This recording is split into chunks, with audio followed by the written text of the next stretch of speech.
just feel like every time we try and speak that we're told to sit down and be quiet. And I'm not a kid anymore.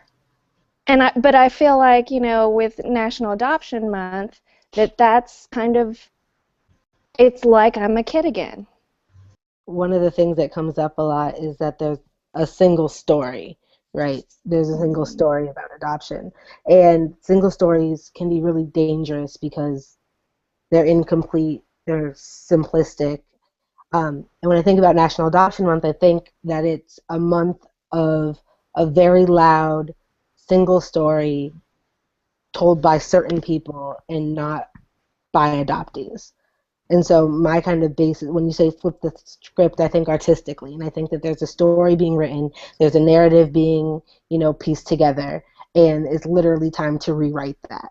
I had a conversation with my adoptive mother today, and she asked me, did you think that we wanted you to be grateful to us? And I said, no, I didn't think that you wanted me to be grateful to you, but I thought that I had to be. And she said, why? And I said, top things that people say to adopted children or adopted adults when they find out that we're adopted is, well, aren't you lucky? Well, aren't you so grateful that you weren't aborted, rotting in an orphanage, languishing in foster care, or put in a dumpster? And I would say to people, well, I'm just as glad as you are that I wasn't put in a dumpster. And they're taken aback because their mother would never do such a thing. And I have to tell them, neither would mine. This summer I had a very eye-opening experience of going back to Ethiopia. And when I came back, I felt like I was reclaiming a part of me that I hadn't been aware of before. And that was kind of taking my birth family's last name back. I came home so proud and so moved by the experience that I had in Ethiopia, and I decided to change my name on Facebook to Aselefetch Ngeso, which was my last name. A family member of mine took that moment away from me when they said I was ungrateful for changing my last name and that I would be nowhere without my adoptive parents. So me changing my name from Evans to Ngeso was being ungrateful. And for me, that was a moment that I felt like that was my moment and was taken away from me. So let's flip the script and listen to the voices of Ethiopian adoptees of the diaspora. Flip the script for me means, well, kind of validating all these feelings that I have and saying it's okay for me to have these feelings and it's none of your business if I have these feelings, but I want other people who are adoptees to know it's okay for them to have these feelings. It is not about making everybody else who's not an adoptee feel better. We need to flip the script because adoption is not like a linear process. It's more than that. So we need to broaden out what we think of adoption as.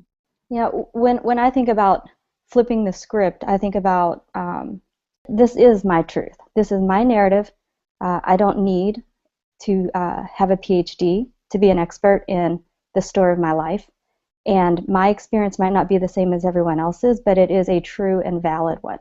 And so I will continue to, in my own gentle way, try to help flip the script by being one voice, one true voice that only wants to help other people to understand. When we talk about simplistic narratives, it can actually be destructive when we think about celebrating and applauding adoption as a very powerful, happy thing and not allowing any space at all for pain, for trauma, for complication, because then you hold it inside. And you might be smiling on the outside, but it's inside that you're carrying this. And I think it's so important to flip the script so that people can be vocal, that people can have conversations, that people can have spaces where they can let their voice be heard. When I think of a single story, I think of the story I was told in my adoption of your mother was too young, your parents weren't married, they were teenagers, and they wanted what was best for you, so they chose adoption for you.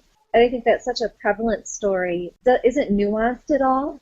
There's no complexity in it. It's just, here is the easy answer for this really horrible, horrible situation. So I think our voices are necessary to say there is more to it than this.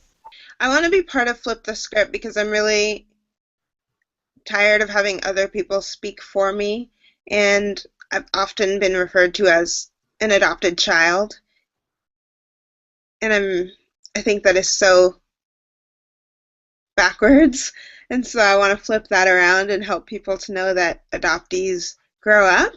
And I also think that when adoptive parents do a great job of parenting, then they're raising kids turning adults who are going to be proud of what they have to say and what they have to offer. And for some reason that's being blocked, that adoptees are being raised wonderfully by parents, but then once they hit a certain age, they're no longer considered relevant, or it's fearful. People are fearful of their voice because they've developed really complex opinions that are hard to grasp, and for some reason people don't want to hear that. So I think it's kind of a contradiction when parents work so hard to raise their kids, but then they won't listen to adoptees who've lived their child's life and is now speaking out about it. Because like back then, it was like some people didn't even know that they were adopted until they were older, because it was such a shame. Like the adoptive parents hid that from them, or maybe they knew, but it was like really low key. And so you know, these people wouldn't talk about it until maybe like they were older. Like I mean, in their 50s or 60s. Now that you know they can talk about that openly, but when they were growing up, they couldn't. And I think that's kind of where things sort of left off was, and like they weren't allowed to speak, and we're not allowed to speak either in a way. Like I mean, we're speaking, but things with what we have to say is kind of like we're put on the margins. The script says that adopted children, that parents will love adopted children at the exact same as biological children.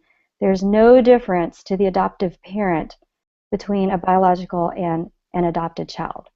I've heard it over and over again. If we flip the script, the reality, and I can say this because I have biological children and I have an adopted child, and it's very different. It feels different from the parent's perspective. That's not a popular opinion. It's not a popular thing to admit, and I don't know many people who are willing to admit that. But it's significantly different from the parent's perspective, and even more importantly, it's different from the child's perspective, and that's an important difference that needs to be acknowledged while the child is being parented. If we treat adopted children with a blindness to the nuances of their situation, then we lose an opportunity to help them overcome some of the things that a lot of us are still. There's a reason why we write. There's a reason why we do the Google Hangouts and go to the different conferences, and so it's important to flip the script and acknowledge that there is a difference from both sides of the adoption experience. The common narrative that I think we should stop saying. One of them for me would be explaining reasons for adopting to children and then just stopping there and not revisiting it at every stage of development. Thinking that the conversation's over just because you say something like, oh, she loved you so much she gave you away, which I think is a terrible thing to say to a child at any age. We have to take into account what age a child is at, and their magical thinking, and what does that define love for them. That defines love as leaving, and what can that do to a child. Another one is telling a child, well, we adopted you because we couldn't have kids. And while that very well may be true, just think of the lesson that you're teaching the child. Parentifying a child, making them their parent's emotional caretaker, is a really big deal. It's not psychologically healthy for children. So a lot of reasonings that make perfect sense to adults, well, we couldn't have children, so we went and adopted one, really it's not sensitive to a child who needs to grow up and know that it's their parent's job to take care of them and not the other way around. The current script is for adoptive parents to celebrate the gotcha day. the day that a child is brought into the family through adoption. Gotcha Day to me also brings up this connotation of the adoptee as an object to be obtained instead of a human being with his or her own needs. It's complicated, and we don't want to turn it into a celebration because there's more to it than that. It takes a very rare person, adoptee, to reach that place where they can feel they can celebrate it. And I don't know that I'm there yet, and that's a lot to ask of a child, definitely. Right. If you think about so many of our narratives, you think about, women who left their children, at police stations, or women who sign papers under duress or under medication, and could you imagine someone just popping up and saying, "Gotcha"? It's not funny. It's not cute. It's disrespectful. You're celebrating a day in which there's tremendous loss, which is for people who don't necessarily have gotcha days, but birthdays, and if they know their birthday and that was the day for me that, I was separated from my biological mom, it has the same thing. I cried for the last 26 years every single day on my birthday. I don't want to celebrate. It's a day of tremendous loss. We're often told to leave our past in our past, and a part of me struggles with that because you're telling me, as I was placed when I was older. So for me, you're telling me to leave these memories that I've had of my first family. You're saying it's not valid and it's time for me to move forward. But when I'm trying to make sense of this life that I have, when there are others telling me to leave my past behind me, it's kind of